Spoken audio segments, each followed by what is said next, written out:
Hello, and welcome to another installment of EO Convos. I'm Matt Croft, the co-executive director of the Vermont Employee Ownership Center, and today we're talking to Melissa Scanlan, who teaches law at Vermont Law School, but has been far from Vermont for a number of months, exploring kind of cooperatives and their sort of ecological, environmental sort of impacts in Europe. So, Melissa, glad to be chatting with you today. Hey, thanks for talking with me. Do you want to start us off with a little bit of your background, how you got interested in these topics, and the sort of like framing for this project and adventure you embarked on? Sure. You mentioned I'm a law professor at Vermont Law School, and I'm currently a visiting professor at Boston College Law School. And earlier in around 2015, Gus Speth and I co-founded the New Economy Law Center at Vermont Law School, and that's focused on system change and looking at the transformations we need to make to our political economy and the institutions within it to move us to an economy that is supporting sustainability and more equality in wealth, more participation of people democratically. And as part of that work, I started focusing on the role of corporations, investor-owned corporations, in our economy as, the primary institution, and thinking about the need to transform the investor-owned corporation because of all of the negative externalities that it has produced in terms of impacts on pollution and greater disparities in wealth and very little voice for employees of those investor-owned corporations. And that brought me to looking at different social enterprise forms, and cooperatives being one of the oldest forms of social enterprise. So that's all kind of a long wind up to where my thinking transitioned from purely looking at environmental law to corporate law to social enterprises. So in that process, I was awarded from the State Department a Fulbright scholarship that allowed me to go to Spain for this spring semester. I put that in air quotes because, of course, it's mainly winter in Vermont during that spring semester of 2019 to study cooperatives there.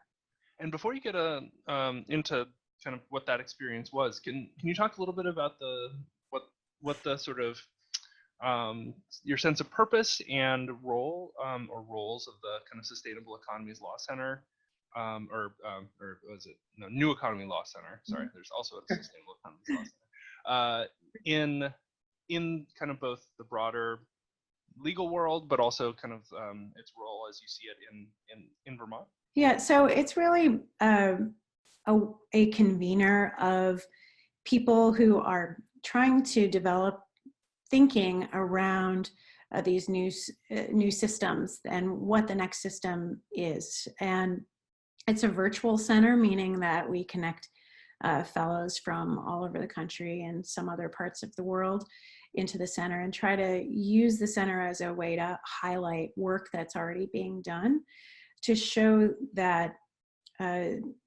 this is, I guess, to provide more of an infrastructure to promote books and articles and talks by new economy thinkers, mainly with the focus on law and policy, and what kind of legal changes and policy changes do we need to make to help the world transition to the next system. And really the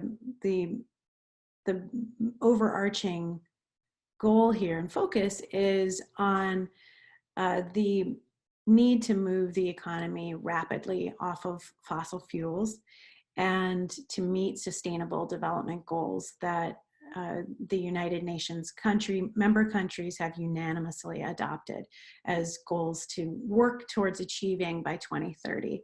So we've got the Sustainable Development Goals and what the scientists for the United Nations IPCC have told us about the need to simultaneously rapidly move off of fossil fuels, sooner the better. And so we have that as kind of the overarching focus of the work. And then we're trying to convene thinkers around all the different aspects of the economy that need to move in that direction. Great. That's very, very good to know that we have that that happening in our little state. So in terms of your Fulbright, you headed off for the spring semester into summer. Can you give us the little sort of narrative of where you landed, what sorts of co-ops you encountered, what sorts of problems you were wrestling with, and are there any things that kind of came up that you weren't expecting when you departed? So most people, when they go to Spain to study cooperatives, go to the Basque region to meet with people at Mondragon, because that is the most famous cooperative and the largest worker-owned cooperative in the world, with operations in multiple countries. And I made a conscious choice not to go there. I would like to go there at some point, but what I wanted to do was go to another region of Spain that was less well known outside of Spain for cooperatives, but still had a very vibrant economy that was an ecosystem that's supportive of cooperatives. So I went to the autonomous community of Valencia, and that's on the Mediterranean coast. I was associated with the University of Alicante, Alicante is a province in this region. And this was a really interesting place to be, to study cooperatives, because some of the cooperatives that form the backbone of this economy were formed in the 1970s. And they were started by people who were motivated by Mondragon, who learned from the Mondragon model, but then came to Valencia to try to intentionally build a cooperative economy in this region and try to shift the values of the region to be more focused on cooperative values of solidarity and equality and democracy. And so this has been, I think, an interesting experiment of over 40 years in this region, and I was able to identify a number of cooperatives who are sustainability path breakers. That was my goal. It's not just to study cooperatives, but to find those worker-owned or producer or consumer-owned entities that were actually out ahead of what the laws required regarding moving off of fossil fuels, trying to use a circular model of how they design and design their products, use their products. And by circular, I mean designing out the idea of waste. So you're not producing waste from your economic activities. And I was able to find those path breakers in that region. So it was really ended up being a great place to be. So one thing when people who are new to cooperatives oftentimes don't realize is that they're democratic organizations, and so in terms of those things that go beyond simply kind of meeting the economic needs of the members, there can be this wide diversity between in terms of environmental impact, extremely sort of conscious and progressive to extremely regressive. I mean, in the United States, for instance, there's large swaths of the electric co-op system that are bulwarks of continuing to use coal. And in fact, even I think a few days ago I saw a picture from a conference where they were kind of their national leadership was bemoaning the fact that there's member organizing at a grassroots level to sort of push back on that. So when looking at the co-ops in Spain, did you see sort of those kinds of tensions, and what were the characteristics of the co-ops that seem to really sort of go into that, lean into the sort of environmental stewardship Yeah. role for themselves? Well, that is a great question. It brings up a really important point that just because an entity is organized as a cooperative does not mean it is a panacea of all things good, and certainly doesn't mean that the business enterprise is focused on sustainability. What it does mean, however, is that there's a greater possibility that they can organize themselves to move ahead of the law, to become leaders in sustainability before the law has caught up with that. So, and the reason that the cooperative gives that flexibility is because of the separation of ownership and voting rights and capital. And in an investor-owned corporation, the norm of operation is to try to maximize shareholder returns. And that can be aligned with sustainability, but if there is not a strong business case for sustainability, that's what will go by the wayside. And if there isn't a strong business case for paying employees more, that will go by the wayside as well. And, along with a whole host of other things. So what being organized as a cooperative does is allows those who do want to create a more durable sustainability mission to do that without conflict of having to produce profits for shareholders, and to do that at the cost of the profit producing part of it, leading them to sacrifice advances in other parts of their business mission. So what I saw with the path breakers was that they had a strong purpose that was focused on protecting workers, protecting the environment, making a democratic voice something that was important for the cooperative. And then they built that into their articles of organization and their bylaws. And that legal structure helped to inform their day-to-day operations. And it provided a kind of durability that I think is helpful when you have conflicts in how to spend money. And it provides a clarity of vision that helps bring the members of the cooperative together around a cohesive sustainability vision. I can talk about the renewable energy cooperative too as an example, since you brought up the electric cooperative, but Yeah, that would be great. In case you have a question.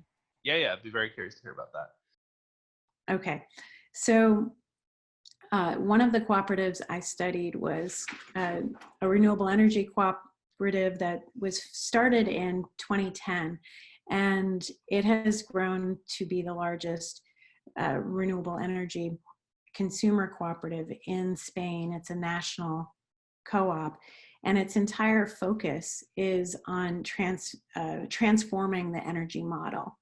So from the beginning, this is put into the mission of this cooperative, transforming the model of energy so that consumers are focusing on conservation and reducing their demands for energy, and also meeting their reduced demands with renewable energy. And so they have this laser focus with the cooperative. The members, it's a consumer cooperative. The members join knowing that this is what they're signing up for. And they have a really interesting way of implementing their one member, one vote democratic principle that is something that we could learn from, because it's a very dispersed cooperative. It's national in scope, many thousands of members at this point and growing all the time. And so they have to have a system in place that allows people to participate in meaningful ways, given the fact that people are dispersed, right? So the way they have solved this is Yes, they have an annual member meeting, which is typical of a cooperative in person, but they also have local groups. And so hubs basically where the consumer members can get together, and they use these local group meetings to have a platform for their participants to meet each other, to work with each other on reducing their energy consumption, um, to even, I think, learn about other forms of sustainability. So, for instance, in one town where I was studying a supermarket co-op, uh, the local group for the energy co-op was meeting at this supermarket co-op, and they actually shared their memberships with each other, so you didn't have to pay another fee to join. So it's almost like layering a new, like one co-op sort of being a springboard for a second one to sort of jump off of without yes, having to build a whole yes. new enterprise infrastructure. Yes, and the people who are gathering together in the local group to talk about energy, which was the co-op they were members of, they're having their meeting at this supermarket co-op. So then, of course, learning about sustainability with food systems as well. So, I mean, I think that there are some really interesting synergies that can be built between cooperatives. That's one point, but also how to engage democratically across a nationwide co-op. This was an interesting model to see how they were doing that at the local level and then that feeding into a national meeting. So one other thing I'm curious about from your kind of looking at these different types of co-ops and engagement was, were there any kind of things that felt consistent differences between, more kind of consumer-oriented co-op or consumer sort of owned co-ops and worker co-ops in the region, or any observations on sort of like how this question played out depending on each of those structures? Well, one thing I found interesting was that there are a number of hybrids. So cooperatives that are both consumer owned and worker owned. And actually the largest supermarket cooperative that I studied is set up that way, and it's called Consume. And they have 3 million consumer members and 14,000 workers. 95% of them are worker owners. So this is really a massive co-op. It, I think, is larger than all worker-owned co-ops in the United States with 14,000 workers, right? And they have different voting. They just have different voting pools for the worker owners and the consumer owners, and they merge together into into a board of directors. But they have their representatives for each membership class. Was that kind of hybrid, consumer worker owner structure something that was fairly new, or had that been around for a long time? No, this is one of the 1970s era cooperatives in this region, and it started in the Valencian region. So these were the founders of the cooperative movement in Valencia, who came from learning from Mondragon, set up a supermarket, they set up a bank, they set up agricultural cooperatives and several others. And these have been really successful in terms of building the infrastructure for the cooperative movement because they have grown very large. And the bank is also this hybrid of consumer and workers. So it was something that they have been doing successfully for over 40 years. And in the context of that, did you have a sense of both kind of what the advantages and tensions kind of that existed within those co-ops, having those multiple stakeholder groups, which in some ways are aligned, and in some ways, consumers want lower prices, workers want higher wages, that sort of thing. Was their sense of how they manage those priorities? For the bank, it seemed like they had mitigated that by having really transparent, for the workers, having very transparent salaries and having a really tight limit between the top paid and lowest paid person within the bank. It's a 4-to-1 ratio. So the upper level managers are paid less than market rate, and most of the bank workers are paid more than market rate already. And it's, I think having that kind of structure in place helps to remove a bit of the tension around fighting over surplus that may be there. So that was one of my impressions about just having a structure for how people were compensated, and having transparency in the salaries and having this very tight limit on top paid and lowest paid. And that one also, I just want to mention another interesting piece of what the bank did is they are they're owned by the workers, but they also have about 150 cooperatives that are members of the bank. So, and then they have regular people like you and me who might be banking with them. But they're structured to support the growth of worker-owned cooperatives, and they're serving in that function by providing better rates for the cooperative members of the bank, helping to capitalize those businesses. They also provide benefits like they pay for the membership fees for their cooperative members to participate in the federation that supports worker cooperatives. And so they're, by design, making sure that the federation is also strong and has members feeding into it. So they're creating a number of, I think, infrastructures to help perpetuate the building of and strengthening of cooperatives. So in terms of that system, I think again more people in America are familiar with the sort of Mondragon sort of example, and how they have this kind of like bank that's something at the center of the network that funds the development of new co-ops and finances the existing ones in the network. So in some ways was this ecosystem that you were encountering. You described it as being some of the stuff being started in the 70s and having been inspired by the Mondragon example. So is there kind of a similar dynamic where with the sort of the bank and the networks of cooperatives, or were there certain elements of it that are pretty fundamentally different than the Mondragon experience that are things that we should be learning from and understanding kind of separately? I think what's different from the Mondragon is that all of the corporations within the Mondragon umbrella are linked. They're all under one umbrella. And in the Valencian region, these are all autonomous cooperatives.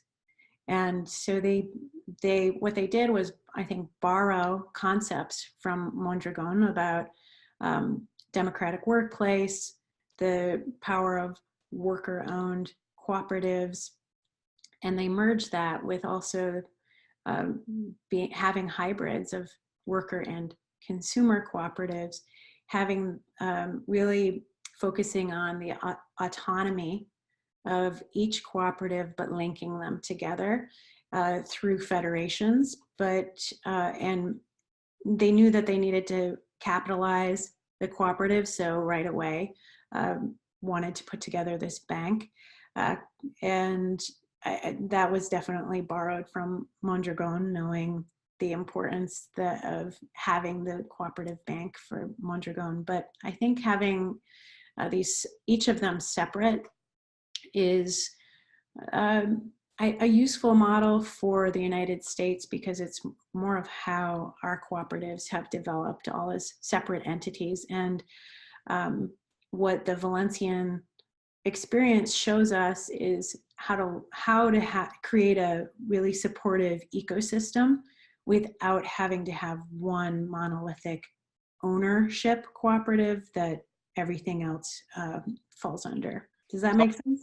Yeah, and in some ways it feels like the dichotomy of kind of the usual sort of co-op studies is Mondragon as the centralized version and Emilia-Romagna as the sort of distributed cooperative economy. And I mean, you can even see this in the St. Mary's Master's Management and Cooperatives and Credit Unions program, where they go to where they do their field trip, Yeah. one year, the other the next, and kind of rotate.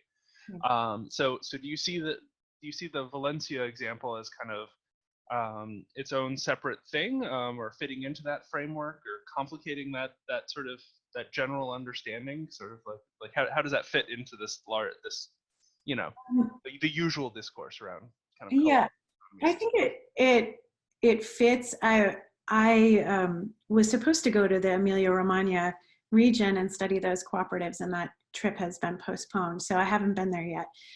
So I can't give you an in-depth comparison.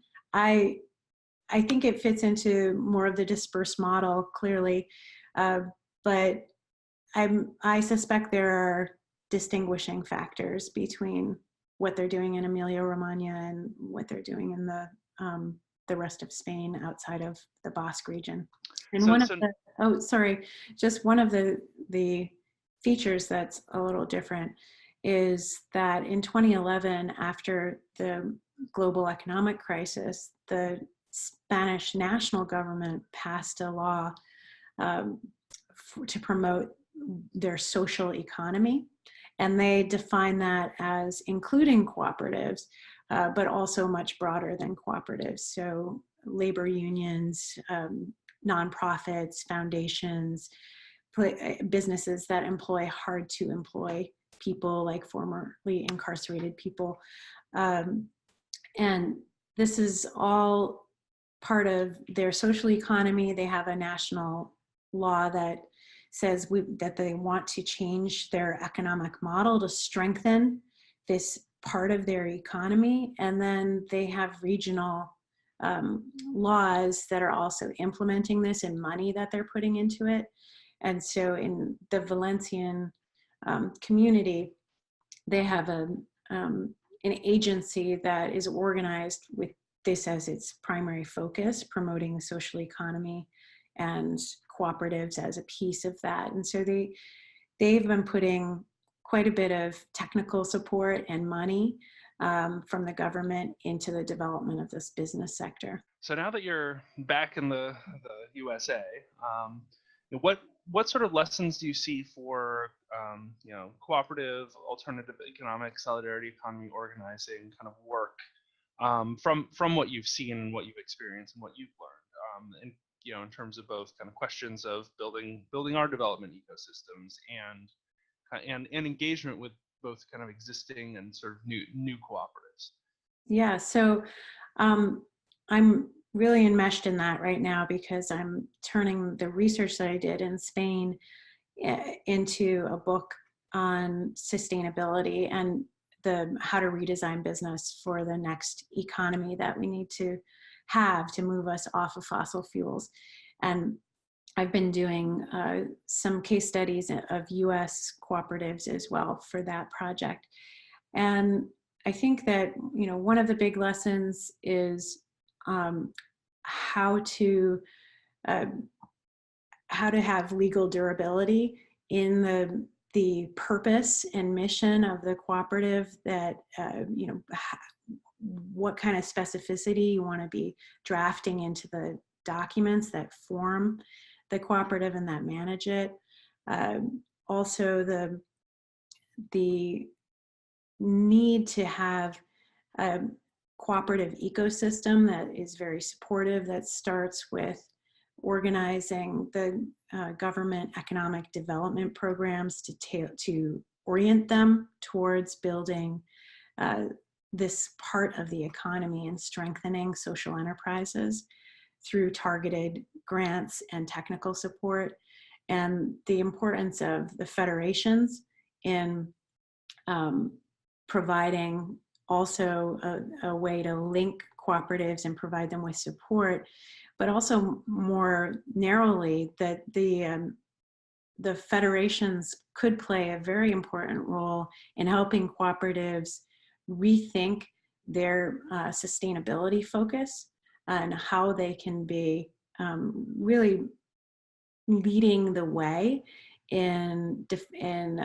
moving us off of fossil fuels and towards a more sustainable economy. And that's a role that is, I think, underused right now by the federations, and also not really that present in the government programs that are supporting cooperatives.